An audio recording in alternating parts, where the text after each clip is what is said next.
আসসালামু আলাইকুম। শামসুল ইসলাম আপনাদের সবাইকে সাদর আমন্ত্রণ জানাচ্ছি আজকের ভিডিও আলোচনায়। আপনারা সবাই জানেন ক্রিকেটিং ওয়ার্ল্ডে নাড়িয়ে দিয়েছে বাংলাদেশ। প্রথমত মোস্তাফিজকে আইপিএল থেকে বাদ দেয়া, বাংলাদেশ ইমিডিয়েটলি রিয়্যাক্ট করে এবং বলে যে ভারতের মাটিতে আমরা আসন্ন টি-20 ওয়ার্ল্ড কাপ খেলবো না, আমাদের ম্যাচগুলো নিরপেক্ষ ভেন্যু শ্রীলঙ্কায় সরিয়ে দেওয়া হোক। আইসিসিতে মানেনি, ভোটাভুটিতে গিয়েছে এবং সেখানে বাংলাদেশ হেরে গিয়েছে এবং বাংলাদেশকে বিশ্বকাপ থেকে বাদ দিয়ে দেওয়া হয়েছে, স্কটল্যান্ডকে রিপ্লেস করা হয়েছে। বাংলাদেশ ওই অবধি মেনেই নিয়েছে, কিচ্ছু করার ছিল না, সরকারি সিদ্ধান্ত। কিন্তু বাংলাদেশ যে প্রতিবাদের ভাষা জানে, প্রতিবাদ করতে হবে সেই বিষয়টা যে ফিল করেছে সবার আগে, ক্রিকেটিং ওয়ার্ল্ডে একটা সুনির্দিষ্ট দেশের দাদাগিরি বা খবরদারি ক্রমাগত দিনকে দিন প্রবলভাবে চেপে বসছিল।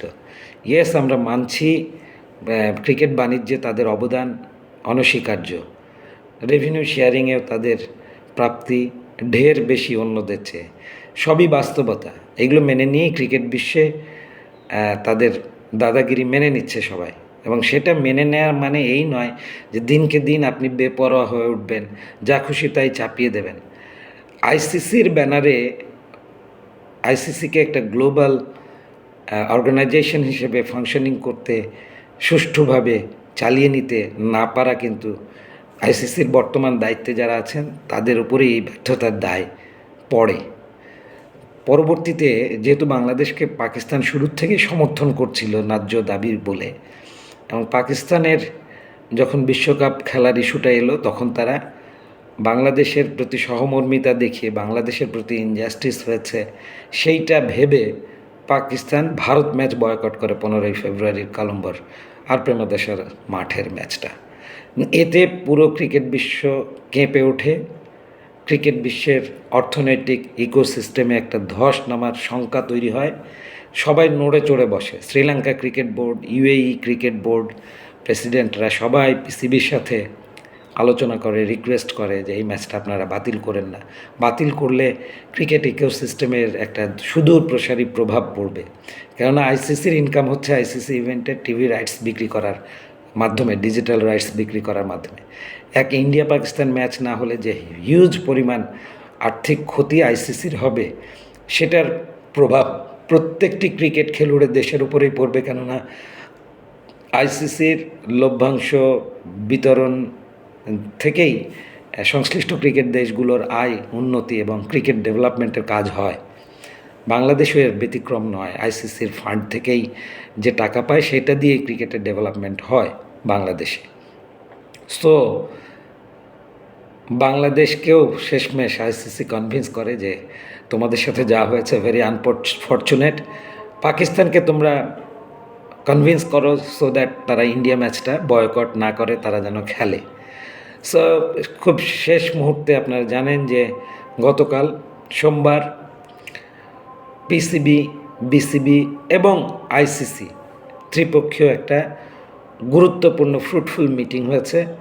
মিটিং শেষে পিসিবি, বিসিবি এবং আইসিসি তিনটা কর্তৃপক্ষই নিজ নিজ প্ল্যাটফর্মে সংবাদ বিজ্ঞপ্তির মাধ্যমে বিশ্ব ক্রিকেট মিডিয়াকে জানিয়ে দিয়েছে তাদের গৃহীত সিদ্ধান্তগুলো আপনারা জানেন। বাংলাদেশকে কোনো পেনাল্টি করা হচ্ছে না এবং আগামী 2028 থেকে 2031 যে ক্রিকেটিং সাইকেল আছে, এই সাইকেলে বাংলাদেশকে একটা আইসিসি ইভেন্ট হোস্ট করতে দেয়া হবে।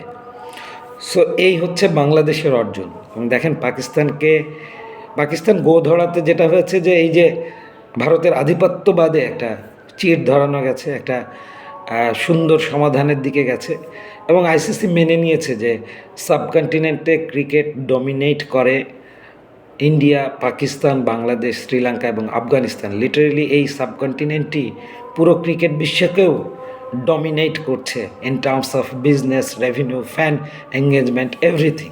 সো ওই জায়গাগুলো থেকে আমার মনে হয় যে আমাদের সকলেরই দায়িত্বশীল আচরণ করা উচিত। অনেক আলোচনা হয়েছে, বিস্তর আলোচনা হয়েছে, তবে কোনো আলোচনা হয়নি এইরকম যে দ্বিপাক্ষিক সিরিজগুলো খেলতে হবে, আইসিসির মানে ডোমেইনের মধ্যে এটা পড়ে না।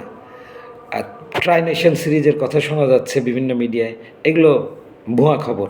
এরকম কোনো আলোচনা হয়নি বা আইসিসি এই জাতীয় আলোচনায় ভারত বাংলাদেশ ইন্ডিয়া সিরিজে, ট্রাই নেশন সিরিজে অনুমতি দিতে পারে না। এটা ভারতের এখতিয়ারভুক্ত, সংশ্লিষ্ট দেশগুলোর এখতিয়ারভুক্ত, এখানে আইসিসির তেমন কিছু করার নেই, সেটাই তারা বলেছে।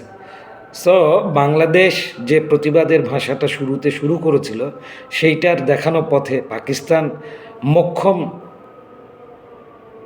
সুযোগটা নিয়েছে ইন্ডিয়া ম্যাচ বয়কট করবার হুমকি দিয়ে আইসিসিকে একটা স্টেবল পর্যায়ে নিয়ে আসছে, এবং আইসিসি ইভেন টি20 ওয়ার্ল্ড কাপকে সুন্দর ক্রিকেটিং সাকসেস বা এই টুর্নামেন্টটাকে সাকসেসফুলি কমপ্লিট করবার জন্যে বাংলাদেশও পিসিবিকে রিকোয়েস্ট করেছে, you go and play against India. বৃহত্তর স্বার্থে, ক্রিকেটের বৃহত্তর স্বার্থে, গ্লোবাল ক্রিকেট ইকোনমি ইকোসিস্টেমকে সাস্টেইনেবল রাখার জন্যেই আপনারা এই ম্যাচটা খেলেন, এবং সেক্ষেত্রে আইসিসি ভবিষ্যতে ইন্টিগ্রিটির সাথে নিউট্রালি কোঅপারেটিভ মনোভাব দেখিয়ে সবার সাথে ন্যায্যতা করবে, বিচার করবে। এবং বাংলাদেশ যে বিশ্বকাপে খেলতে পারছে না, এটা সবাই আনফর্চুনেট বলে স্বীকার করে নিয়েছে। আইসিসি তাদের প্রেস রিলিজে, আইসিসির ওয়েবসাইটে একেবারে মোটা হরফে লিখে দিয়েছে।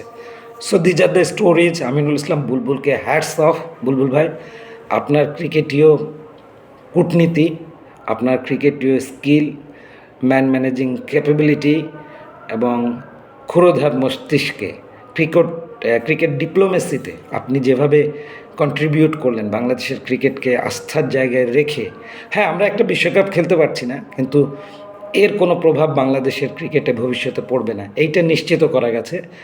খুবই গুরুত্বপূর্ণ বিষয়, এবং আর্থিক ক্ষতিও আমাদের হবে না। আইসিসির তরফ থেকে আমাদের যা যা পাওয়ার কথা, ইয়ারলি যে রেভিনিউ শেয়ারিং থেকে আমাদের পাওয়ার কথা, সেগুলো আমরা পাবো। সো আমার মনে হয় যে এই একটা বিশ্বকাপ আমরা মিস করেছি, নেক্সট অনওয়ার্ডস আমরা কম্পিটিটিভ ক্রিকেট খেলবো, এবং আমাদের ক্রিকেটের উন্নয়ন ধারা যেভাবে শুরু হয়েছে বুলবুল ভাইয়ের নেতৃত্বে, সেটা অব্যাহত থাকবে, সুন্দর থাকবে। সাংবাদিক, মিডিয়া, ক্রিকেট বোর্ড কর্মকর্তা, অল ক্রিকেট ফ্র্যাটার্নিটি সবাই দেশের ক্রিকেট উন্নয়নে সমবেতভাবে দায়িত্বশীল ও পেশাদারী আচরণ করব। আজকের অঙ্গীকার এটাই। ধন্যবাদ আপনাদের সবাইকে। ভালো লাগলে অবশ্যই ভিডিওটি শেয়ার করে দেবেন। আর হ্যাঁ, অদম্য কাপের ফাইনাল গতকাল করতে গিয়ে আমি গলাটা ভেঙে ফেলেছি, শুনতে হয়তো একটু সমস্যা হচ্ছে, আপনারা কষ্ট করে হেডফোন ব্যবহার করে শুনে নেবেন। Thank you.